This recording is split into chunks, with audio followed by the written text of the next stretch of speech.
أكتر من 90 كلمة متداولة بشكل كبير جدا في الإنجليش، ولكن كتير مننا ما يعرفش إن الأوريجين بتاعها أو أصلها فرنش. فلو حابب تعرف الكلمات دي خليك متابع السيريز بتاعتنا French Words in English من Go Talkie، ويلا نبدأ في أول 5 كلمات. Number 1 chic. Your haircut is chic، يعني قصة شعرك أنيقة. Number 2 chauffeur. Their chauffeur took them to the zoo، يعني السواق الخاص بتاعهم أخدهم لحديقة الحيوانات. Number 3 ballet. She's a good ballet dancer، يعني هي راقصة باليه محترفة. Number 4 cliché.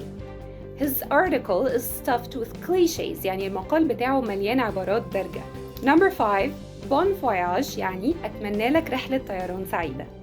لو حابب تتدرب على نطق الكلمات دي الصح وتستخدمها في السياق المظبوط، ابعت لنا دلوقتي على جو تاكي وهنخليك تعمل ده مع مدربين محترفين هيصححوا لك أخطائك اللغوية ويوصلوك لليفل عالي من الفلوينسي.